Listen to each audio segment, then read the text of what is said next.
오늘서부터는 우리가 성경을 무엇을 공부한다 그랬죠? 네? 네, 디도서를 우리가 공부하기로 했어요. 오늘 디도서 처음 시간입니다. 다 같이 일어서셔서 디도서 하나님의 말씀을 우리가 함께 한 목소리로 읽도록 하겠습니다. 오늘 읽을 말씀은 디도서 1장 1절에서 4절 말씀입니다. 이 말씀이 이제 디도서를 들어가는, 디도서는 짧습니다. 3장 정도에서 한 40절 조금 넘습니다. 굉장히 짧아요. 그러나 이 디도서가 우리에게 주는 그 의미나 말씀은 성경 어느 말씀보다도 중요합니다. 그래서 아주 훌륭하신 주의 종들과 우리 선배들은 바로 잠자리 옆에다 이 디도서를 놓고 읽고 그랬다고 합니다. 오늘 우리가 이 말씀 처음 1절부터 4절 말씀을 우리가 다 함께 읽도록 하겠습니다. 하나님의 종이요 예수 그리스도의 사도인 바울 곧 나의 사도된 것은 하나님의 택하신 자들의 믿음과 경건함에 속한 진리의 지식과 영생의 소망을 인함이라. 이 영생은 거짓이 없으신 하나님이 영원한 때 전부터 약속하신 것인데 자기 때에 자기의 말씀을 전도로 나타내셨으니 이 전도는 우리 구주 하나님의 명대로 내게 맡기신 것이라. 같은 믿음을 따라 된 나의 참아들 디도에게 편지하노니 하나님 아버지와 그리스도 예수 우리 구주로 쫓아 은혜와 평강이 내게 있을지어다. 아멘. 이제 이 디도서는 디모데 전서하고 디모데 후서하고 이렇게 세 개가 합쳐서 우리 신학자들은 목회서신이라고 합니다. 목회서신이란 뭐냐면 교회를 목회하고 있는 감독이나 이 목회자에게 교회를 어떻게 잘 다스리고 섬겨야 하는가를 말하는, 알려주는 그러한 교훈서이기 때문에 목회서신이라고 합니다. 목회서신은 처음에 뒷자가 들어가는 세 개의 성경을 말합니다. 그래서 디모데 전서 또 뭐 있죠? 디모데 후서 또 디도서, 이 세 개를 우리가 목회서신이라고 합니다. 디모데 전서를 제일 먼저 썼고 그 다음에 디도서를 썼고 제일 마지막으로 바울이 찬양을 당하기 전에 쓴 것이 디모데 후서입니다.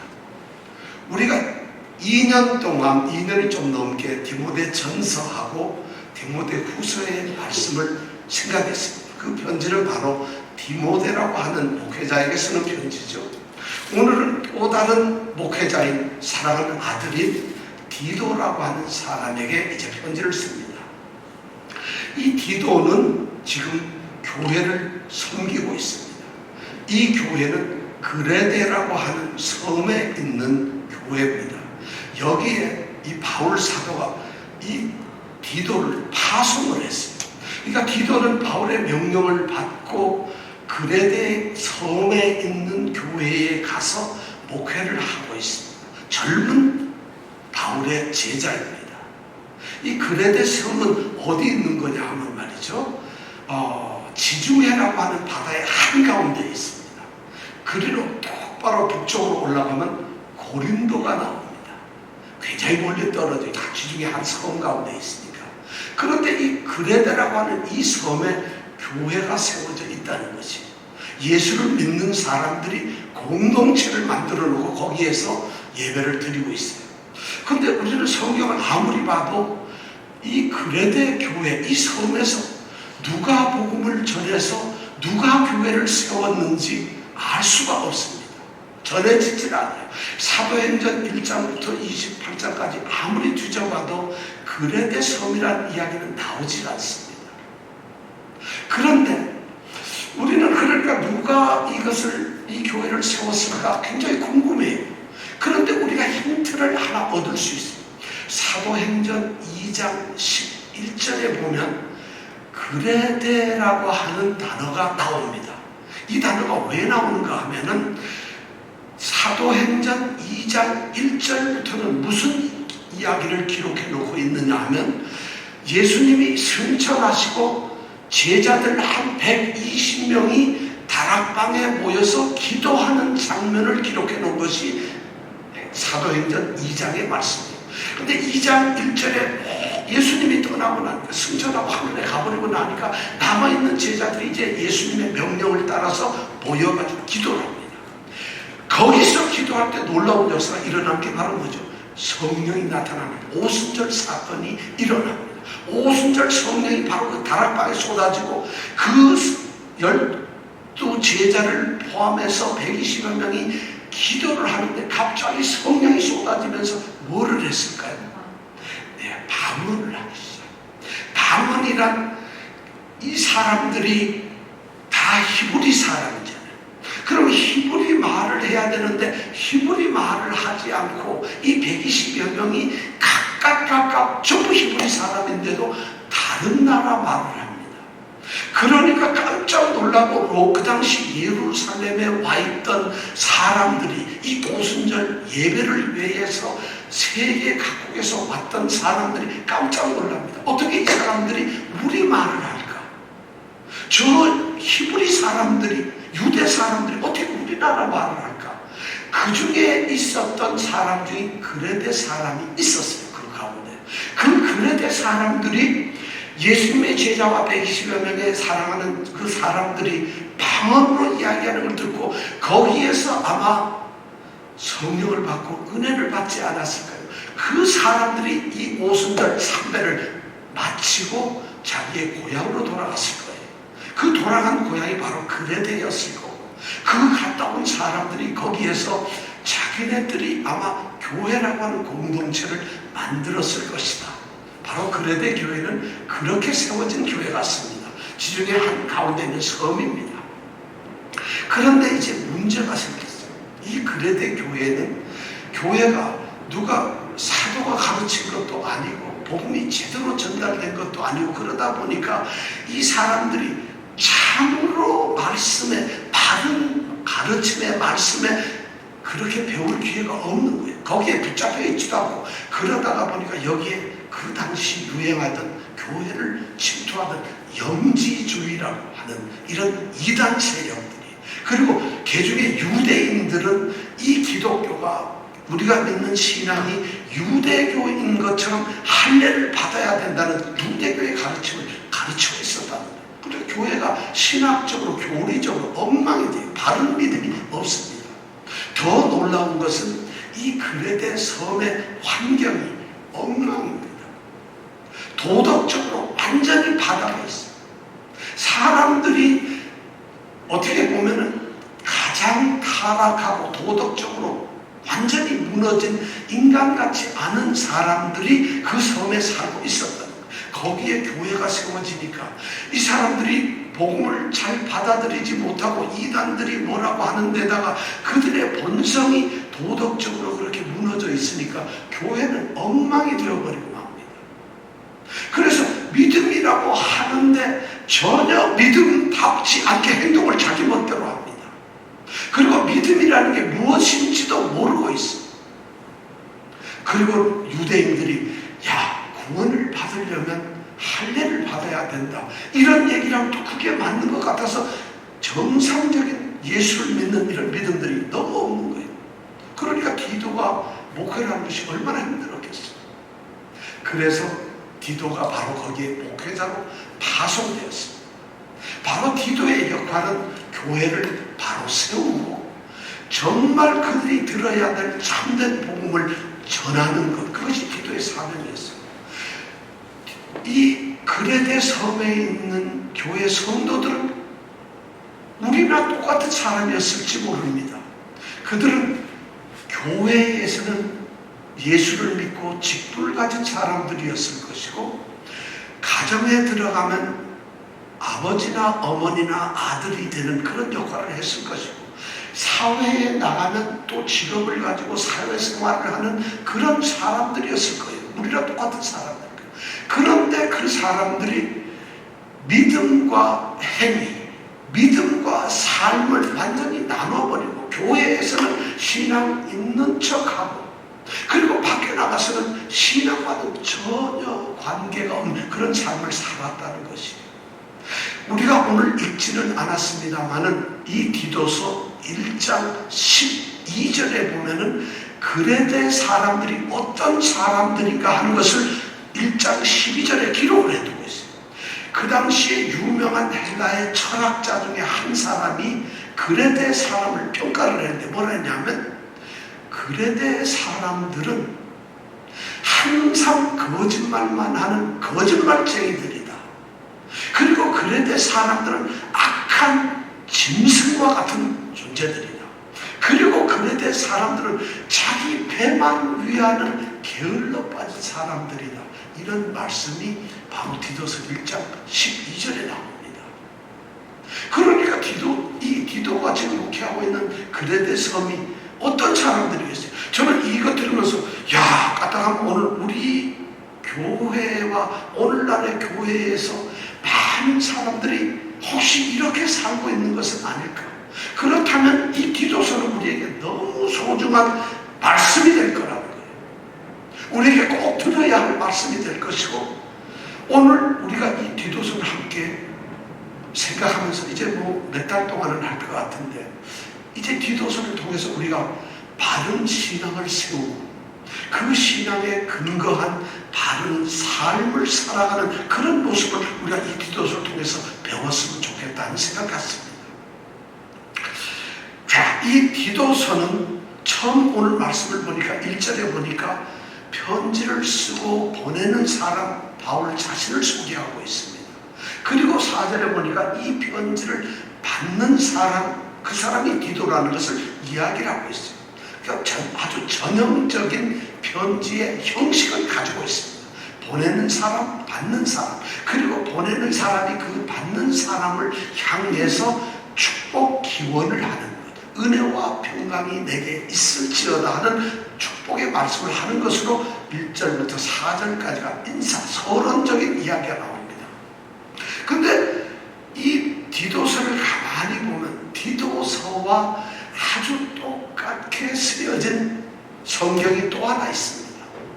보통은 바울이 편지를 쓸 때 인사말을 짧게 써요.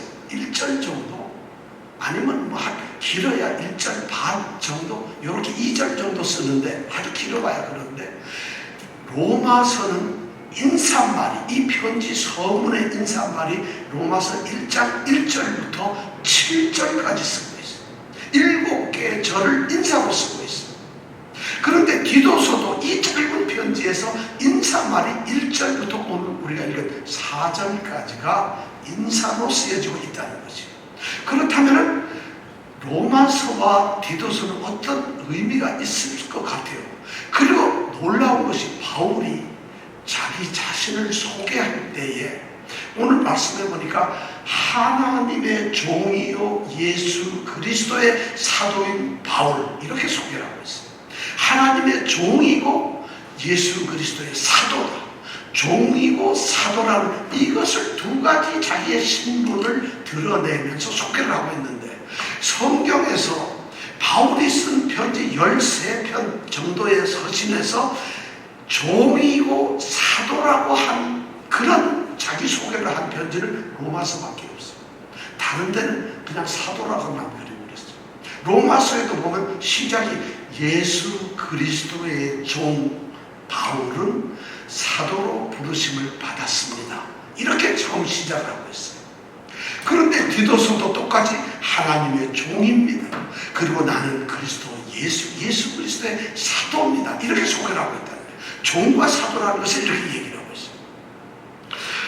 그러면서 자신은 하나님의 종이라고 얘기를 하고 있어요. 왜 하나님의 종이라고 이야기를 할까요? 왜 하나님의 종이라고 자신을 소개하고 있을까요?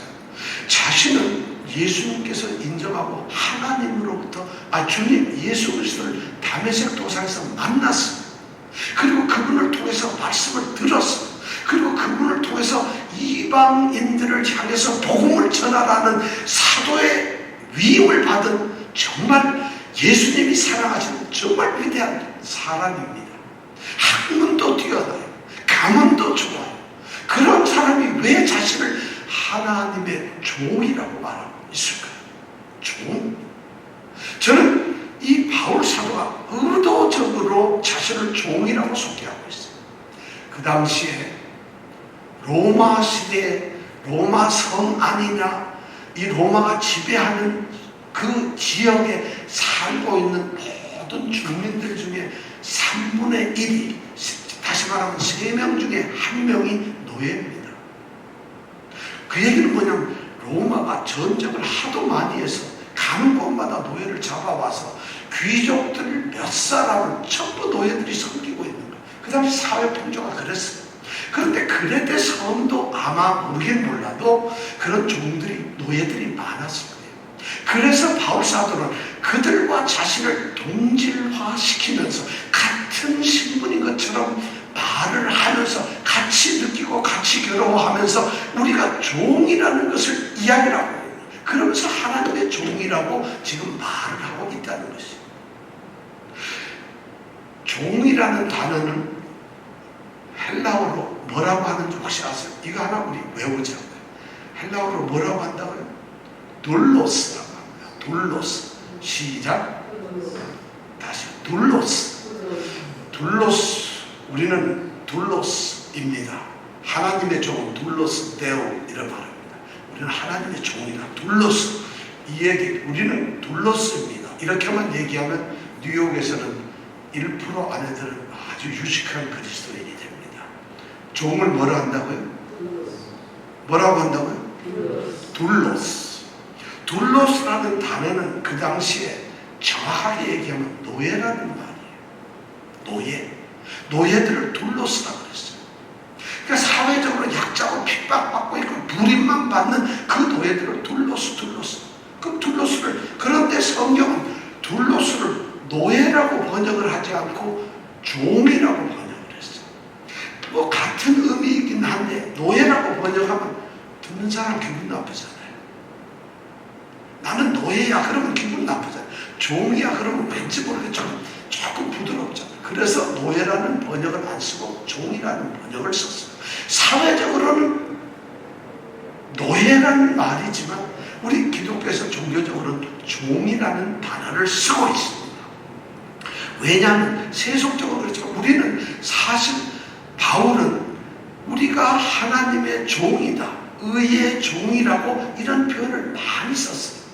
로마서 6장 17절 가서 보면 이런 16절 17절에 보면 이런 이야기가 있어요. 찬송하리로다 하나님, 너희가 본래 하나님께 감사하리로다. 너희가 본래 죄의 종이더니 너희에게 전하여 준 바 교훈의 보문을 마음으로 받아들여가지고 너희들이 죄의 종에서 해방이 되어가지고 의에게 종이 되었다는 거예요.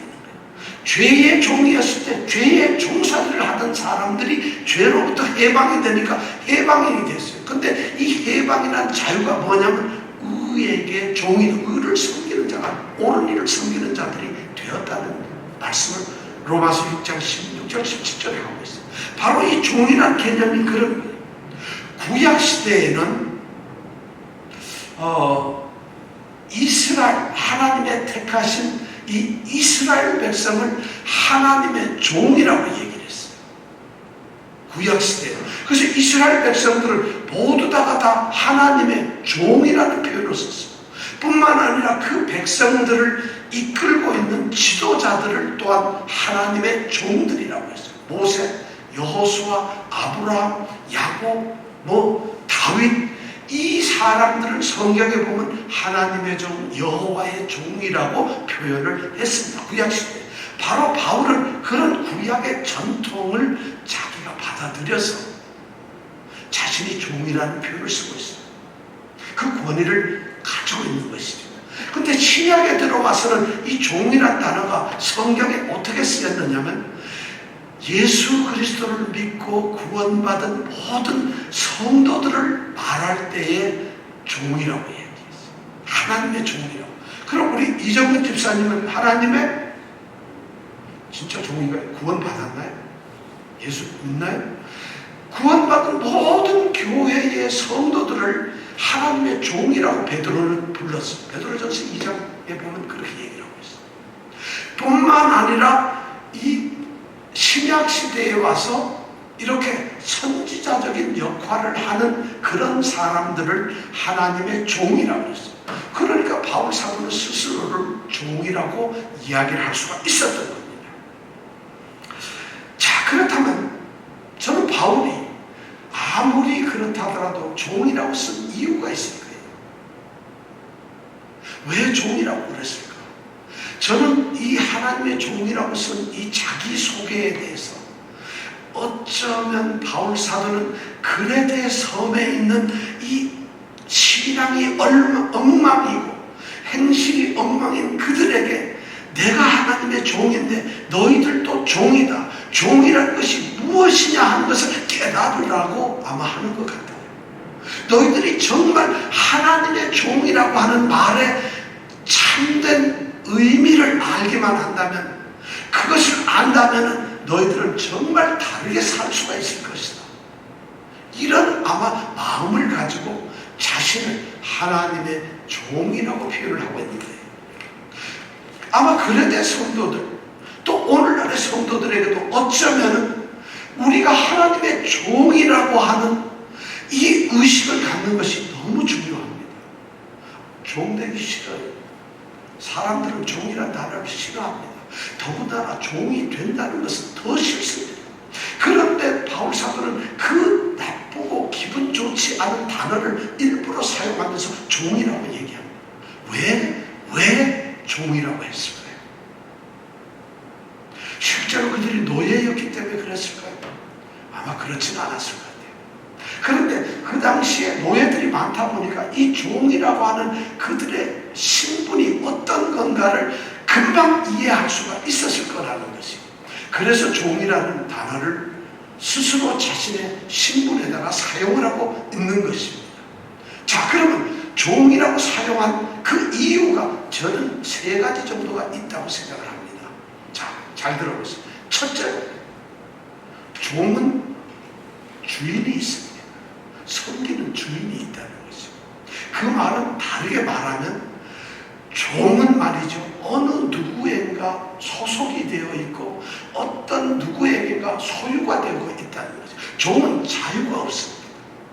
종은 자기가 뭐든지 마음대로 할 수 권리가 없습니다. 종은 반드시 누구에게 노예가 되어 있고 그 주인에게 섬겨야 하고 주인에게 순종해야 되는 소속된 재산이라는 것이죠. 그런 이야기를 하면서 나는 하나님께 소속된 자라는 이야기를 합니다. 성도들이 알아야 될 게, 여러분들은 하나님께 소속된 사람들입니다. 하나님이 소유하고 있는 사람들입니다. 하나님 겁니다. 로마서 1장 6절에 보면은 너희도 그리스도의 것으로 부르심을 받았다고 이야기를 합니다. 우리가 바로 그리스도의 것이라는 것입니다. 이걸 이야기하고 싶어요. 너 노예인데 그냥 노예가 아니야. 너는 하나님의 것이야. 하나님이 소유한 것이라고. 이걸 알려주고 싶어요. 자, 얼마나 좋은 말인지 몰라요. 바울 자신은 자신이 그냥 자신이 잘나서 하는 것이 아니라 그냥 하나님 거라는 이런 하나님의 소유라는 이런 의식을 가지고 살아가고 있어요. 근데 이 소유의식을 갖는다는 게 쉽지 않아요. 어떤 사람이 직장에 들어가면 그 직장에 소속된 사람이잖아요. 어떤 사람이 어떤 가정에 소속되어 있으면 가족에 소속된 사람이잖아요. 바로 우리는 하나님께 소속된 사람이라는 것이, 성도가 이걸 깨닫는 게 너무 중요해요. 근데 그냥 깨달으려면 되질 않아요. 성경은 끊임없이 성경은 우리에게 가르쳐주고 있는 것이 너희는 하나님의 것이라는 것이에요. 그것을 다름 안 하면 성도라는 거죠. 그럼 어떻게 우리가 하나님께 됐을까요? 성경은 그런 이야기를 끊임없이 해줍니다. 바울 사도는 그것을 지금 이야기를 하고 있어요. 우리가 하나님의 것이 되기 위해서 두 가지가 중요합니다. 첫 번째는 하나님이 우리를 자기 것으로 선택을 했다는 거죠. 그리고 자기 것으로 부르셨다는 것이죠. 이것이 얼마나 중요한지 몰라요. 성도는 내가 되고 싶어서 내가 주인을, 노예는 내가 주인을 고르는 게 아니에요. 그 노예의 주인이 노예를 찍었을 때, 선택을 했을 때 자기가 그 주인의 종이 되는 거죠.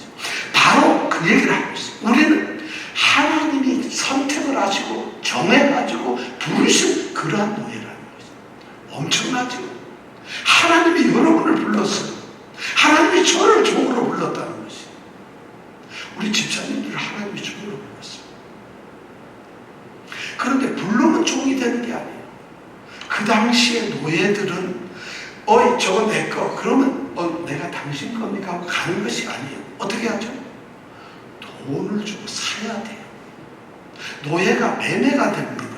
그럼 튼튼하고 건강하고 쓸만한 노예는 이 주인들이 노예 시장에 가서 이렇게 보면서 이 노예는 61년생 2월 달에 태어났는데 60이 넘었지. 그렇지만은 아직도 기술도 좀 있고 전기도 잘 못 치고 이러니까 이거 괜찮겠다. 지금 이병택 집사님을 내가 얘기하는 건 아닙니다. 공교롭게도 61년 2월생이고 전기를 하시는데 꼭 그런 건 아니에요.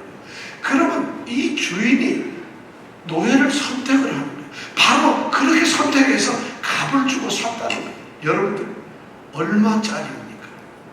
얼마를 주고 우리 하나님이 여러분들을 종으로 샀을까요? 하나님이 우리 집사님 얼마 주고 샀을 것 같아요? 성경은 일관되게 하나도 얘기하는 거예요. 값없이 없어. 나는 아무것도 주질 않았는데 주인인 하나님은 엄청난 대가를 주고 샀어요. 그것이 뭐냐? 자기의 독생자인 아들을 십자가에 죽게 함으로써 그 죽음으로 말미암아 죽으신 그 예수 그리스도를 믿음으로 말미암아 우리를 사셨다는 것이죠. 종이라고, 하나님의 종이라는 말은 이것이 깨달아지고 이것이 자기 속에 늘 자기의 인식 속에 있는 사람들이에요. 여러분, 우리가 교회 왔다 갔다 하는 그것이 아니에요. 우리가 하나님의 종이라는 건 어쩌다가 성경 읽어보는 사람이 아니라 찬양 부를 때 목이 턱절하고 부르는 그런 것이 하나님의 종이 아니라 바로 하나님이 나를 선택하셨고 그분이 지명을 했고 그리고 자기의 아들을 십자가에 죽게 함으로 그분을 믿게 함으로써 그것의 대가로서 나를 종으로 삼으셨다. 이것이 기억되고 이것을 의식할 때 종이라는 것이 얼마나 고귀한지, 얼마나 이 종이라는 신분이 오늘 기독교인들이, 오늘 우리 성도들이 교회에 나오면서 장로나 목사나 모두 다가 나는 하나님의 선택된 존재입니다. 하나님께서 자기 아들을 죽게 하심으로 나를 사셨습니다. 그래서 나는 하나님의 종입니다. 하나님의 겁니다. 이런 고백이 되고 이걸 깨닫는다면 우리 신앙은 이렇게 되질 않아요. 바로 바울이 얘기하는 하나님의 종이라는 것은 그것이 첫 번째 이유입니다. 두 번째 이유는 종은 주인을 위해서 주인의 일을 한다는 것이에요. 종은 일단 주인이 사서 노예로 사놓고 집에 부리면 자기 일하는 게 없어요. 자기 뜻도 없어요. 자기의 계획도 없어요. 그냥 주인이 시키는 일을 합니다. 자기의 의지가 나타나는 것이 아니고 자기의 어떤 계획을 세우고 자기 어떤 유익을 위해서 일하는 사람이 아니라는 것입니다. 전적으로 주인의 뜻을 따르고 주인이 해야 하라는 명한 일을 하는 사람입니다. 그래서 주인을 기쁘시게 하고 사는 사람, 그 주인이 바로 하나님이시죠. 그러니까 우리가 하나님의 종이라는 말, 바울이 그 얘기를 할 때는 그레데에 있는 성도들이요, 당신들은 당신 멋대로 지멋대로 살아가는 사람들이 아니라 하나님이 기뻐하시는, 하나님이 여러분들에게 가르치고 하나님이 여러분들에게 명령한 대로 살아가는 것이죠. 그래야만 종이라. 그래서 하나님의 종이라고 바울 사도는 지금 말하고 있습니다. 사실 우리는 주님의 뜻대로 살아가고 주님의 일을 한다고 합니다. 아마 이 디도서를 쓰고 있는 그레데 사람들도 그랬을 거예요. 그런데 아까 말씀드렸잖아요. 1장 12절에 자기 배만 위하는 게으름맨이니라. 악한 짐승과 같다고. 항상 입에 거짓말을 달고 툭하면 거짓말로 둘러대고 진실이라고 일도 없는 그런 거짓말쟁이들이에요. 그런데 그 사람들이 교회에 와서 주여 주여 하는 자들이라. 믿음이 있는 것처럼 한다. 그러면서 이단들에게 금방금방 속아 넘어가고 밖에 나가서는 하나님의 말씀 굿바이 하고는 자기 멋대로 삽니다. 그러니까 바울 사도는 지금 그런 사람들을 향해서 나는 하나님의 종이라고 이야기할 수밖에 없어요. 그러니까 그 중에 노예들도 있고 그럴 거 아니겠어요. 그 사람들이 종이래. 종이요? 내가 하나님의 종이면 난 어떻게 살아야지? 내가 하나님 소유가 되구나. 주인이구나. 그럼 주인이 시키는 대로 난 살아야지. 이것을 얘기하고 싶다는 것이죠. 교회의 가장 심각한 것은 목사들도 강단에서 자기가 주인처럼 얘기를 합니다. 목사들도 교회를 섬기면서 주인처럼 행세합니다. 자기가 교회의 주권을 가지고 처럼 행세합니다. 장로들도 집사도 권사들 모두 다가 오늘날 교회에는 종으로서 살아가는 사람이 없어요. 다시 말해서 주인의 영광과 일을 위해서 기쁨을 위해서 살아가는 사람들이 입으로는 있지만 그렇지 않다는 것이죠. 경건의 모양은 있지만 경건의 능력을 부인해버리고 살아가는 그런 존재들이 너무 많다는 것이에요. 바울이 지금 그 얘기를 하고 있어요. 여러분들 하나님의 것입니다. 하나님의 일을, 하나님의 말씀, 이 말씀의 명령대로 여러분의 삶의 자리에서 얼마나 살고 있어요. 이 하나님이 말씀하는 대로 여러분들 드라이브를 돌리면서 하나님을 생각하면서 일을 하고 있나요?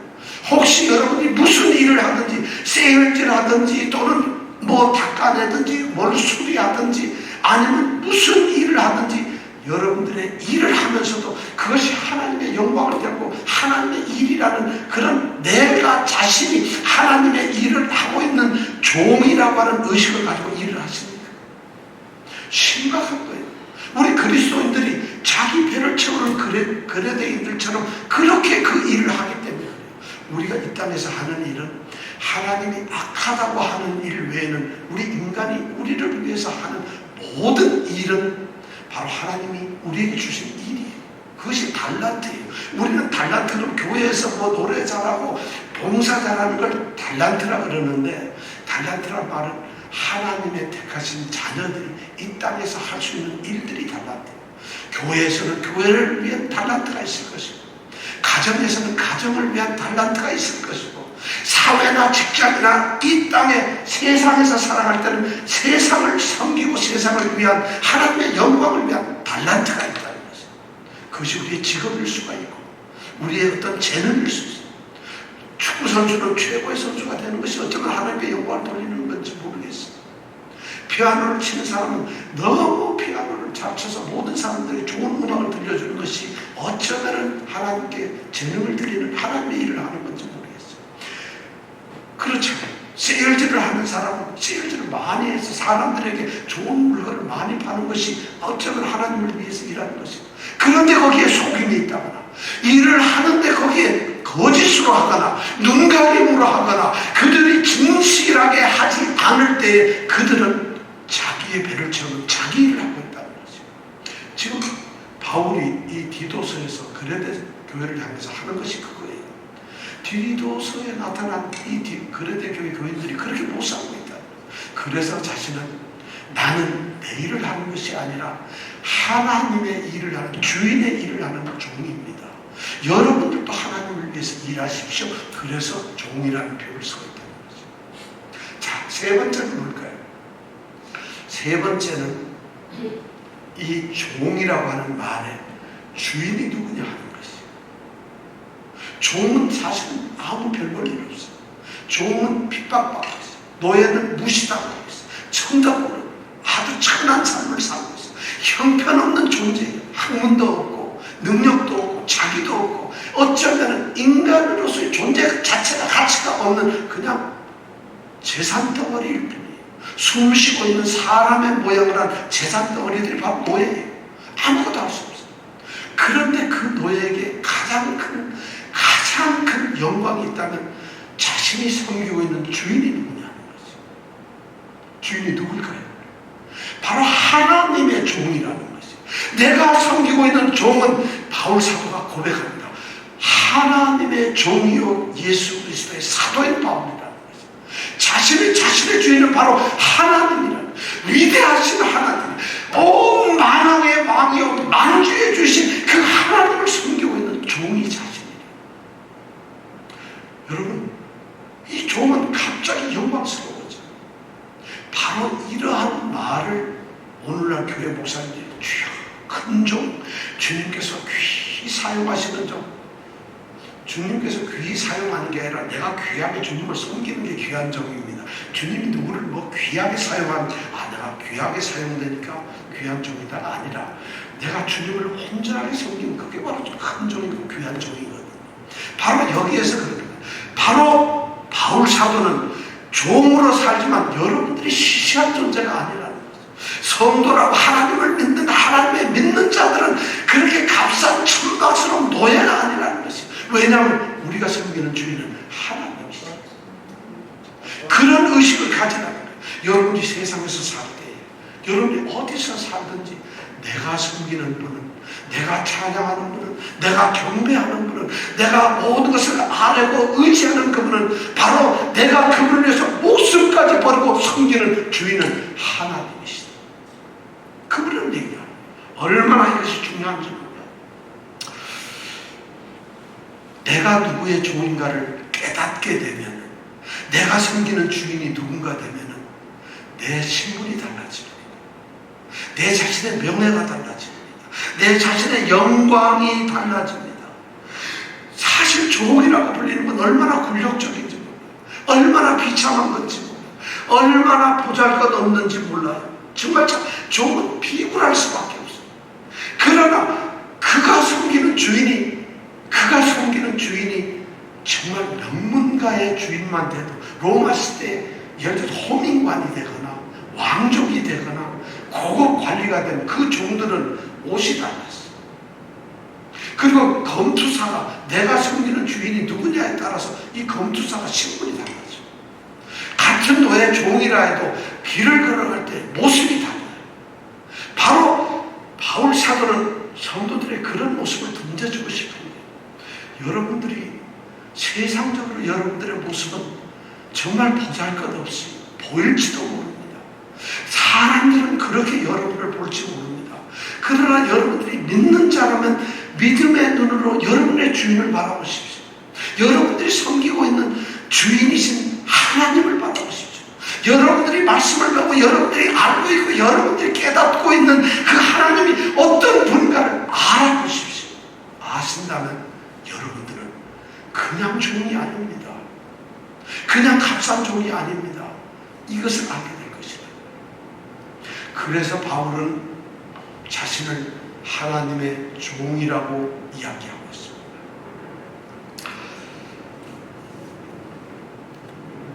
자신의 존재를 바로 깨닫고 살아가면 세상에서도 사실은 존귀하게 됩니다. 대통령이면 자신이 대통령다워야 하는 것이고, 대통령의 신분 의식을 가지고 있어야 합니다. 그렇잖아요. 그렇지 않으면 대통령이 무시당하고 대통령이 존경을 받지 못해요. 직장에서 어떤 사람이 직장인으로서 정말 충실한 그런 자기 신분 의식을 갖고 내가 이 직장의 직원이고 사원이고 이 직장을 섬기는 자라는 그런 의식이 있어야만 그 사람이 직장을 위해서 충성도 하고 그 사람의 모습이 달라집니다. 내가 지금 하고 있는 이 일에서 내가 얼마나 이 일을 잘하는 사람인지, 얼마나 최선을 다하는 사람인지, 이 일에 대해서 내가 얼마나 뛰어난 사람인지를 자기 신분을 의식하는 사람은 이 세상에서 반드시 인정을 받습니다. 그렇게 됩니다. 그런데 아무렇게나 일하고 대충 거짓말로 술렁술렁하고 이익이나 챙기려 그러고 그냥 눈가림만 하는 사람은 사람들에게도 버림을 받습니다. 그 사람은 절대 이 세상에서 아무에게도 크레딧을 가질 수가 없어요. 교회의 심각한 점 중에 하나가 오늘날 교회가 손가락질을 받고 있어요. 교회라고 하는 것은 손가락을 질을 받아서는 안 되는 곳입니다. 받아서는 안 될 뿐만 아니라 받을 수도 없어요. 교회라는 말은 구원을 받은 백성들, 그리스도의 제자들이 모여있는 곳이에요. 그들이 하나님을 찬양하는 곳이에요. 그리스도의 제자들, 그리스도의 사람들, 그리스도인들이 모여있는, 하나님의 택하심을 받은 종들이 모여있는 곳이 왜 손가락을 받아야 될까요? 그것이 말이 안 되는 거예요. 쉽게 얘기하면 그리스도인 아닌 사람들이 그리스도인인 척하면서 하나님의 말씀에 그렇게 살아가는 거예요.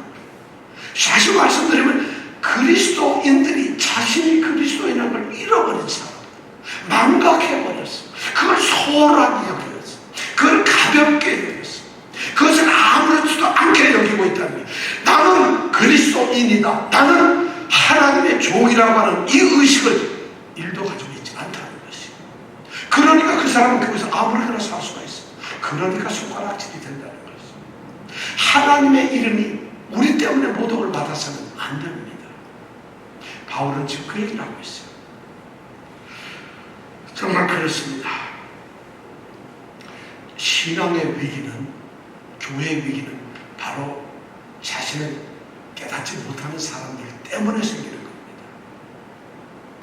여러분들이, 제가 과연 정말 하나님의 종이라는 이 신분, 자의식을 가지고 만약 살아간다면 우리는 이 땅에서 믿음대로 생활하지 않을 수가 없습니다. 우리가 만약 하나님의 종이라는 생각을 가지면 어디에서든 우리는 하나님의 종처럼 살 수밖에 없어요. 만약 그렇지 않다면 우리는 가짜로 속이는 거예요. 지금 바울은 우리에게 그것을 얘기하면서 여러분, 저는 하나님의 종입니다, 이렇게 말을 하고 있는 것이죠. 저는 이 기도서를 시작하면서 우리 모든 성도들이 바로 하나님의 종이라고 하는, 하나님의 소속되어 있고 하나님의 소유이며 하나님의 일을 하고, 그리고 내가 섬기는 분이 바로 하나님이라는 이 의식을 가지고 우리가 신앙생활하는 이 뉴욕 땅에서 살아가기를 원합니다.